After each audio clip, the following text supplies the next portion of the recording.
জাতীয় মানব পাচার দিবস উপলক্ষে সেলফলেস ওয়েলফেয়ার ট্রাস্টের উদ্যোগে সচেতনতা শিবির ও পদযাত্রার আয়োজন করা হয়। সাগরদিঘির শেখপাড়া কবরস্থানের পাশে বিল্ডিং এ সচেতনতা শিবির হয়।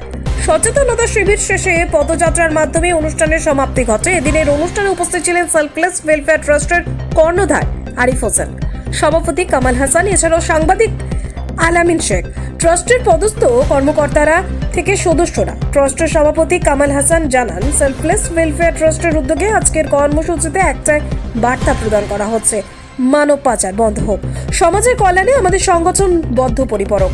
ট্রাস্টের কর্ণধার আরিফ হোসেন জানান, শিশু ও নারী পাচার যেন নিত্যদিনের ঘটনা হয়ে দাঁড়িয়েছে।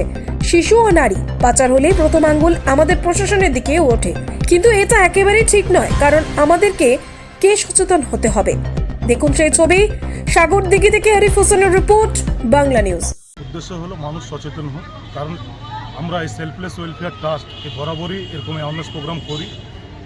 এর আগেও অনেক আমরা প্রোগ্রাম করেছি। আজকে আমাদের চিন্তাধারায় এলো যে না, মানব পাচার, যে শিশু এবং নারী যে সুরক্ষা নয়, ভারতবর্ষে যে এই ঐতিহ্য এখনও ধরে রাখতে পারেনি, যে পাচারের ঐতিহ্য এখনও চলছে প্রতিনিয়ত, মানুষ যে দিশাহীন, এই চিন্তাভাবনা নিয়ে আমরা যে আজকে 11ই জানুয়ারি এই প্রোগ্রামটা করার পরিকল্পনা নিয়েছিলাম, সেটা আমরা এই র্যালির মধ্য দিয়ে গোটা সাগরদিঘি বাজার পরিক্রমা করে আমরা করলাম। আগামী দিন আরও আমাদের সেলফলেস ওয়েলফেয়ার ট্রাস্ট এই ধরনের অ্যাওয়ারনেস প্রোগ্রাম আগামী দিনে আবার করবে। আপনার পরিচয়? আমার নাম কামাল হাসান, সেলফলেস ওয়েলফেয়ার ট্রাস্টের প্রেসিডেন্ট। আপনারা জানেন আজকে 11ই জানুয়ারি জাতীয় মানব পাচার দিবস। এই মানব পাচার বলতে আমরা বুঝি যেটা যে শিশু আর নারীকে ইঙ্গিত করা হয়। আজকের দিনে আপনারা সংবাদ মাধ্যমের দিকে চোখ রাখলে অহরহ দেখতে পারবেন যে ঘটনাগুলো ঘটছে, যে শিশু আর নারী পাচার হচ্ছে দিকে দিকে।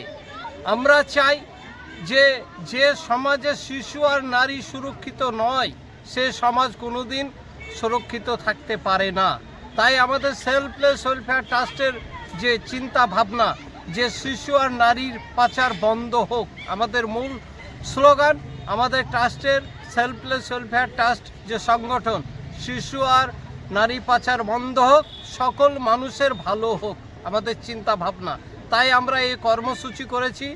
আগামী দিনে আরও বৃহত্তর কর্মসূচি করব, যাতে সমাজের কল্যাণকর দিকগুলো আমরা তুলে ধরব, যেন আমাদের এই সমাজ ব্যবস্থা আরও ডেভেলপ হয়। তার জন্য আমাদের যে সামাজিক ব্যাধিগুলো রয়েছে, সেই ব্যাধিগুলোর জন্য আমরা সচেতনমূলক প্রোগ্রাম করব। আগামী দিনে বাল্য বিবাহ নিয়ে আমরা এই পদযাত্রার মাধ্যমে মানুষজনকে সচেতন বার্তা দেব, আমাদের চিন্তা ভাবনা। আপনার পরিচয়? নাম হচ্ছে আরিফ হোসেন, সেলফলেস ওয়েলফেয়ার ট্রাস্টের কর্ণধার। ঠিক আছে।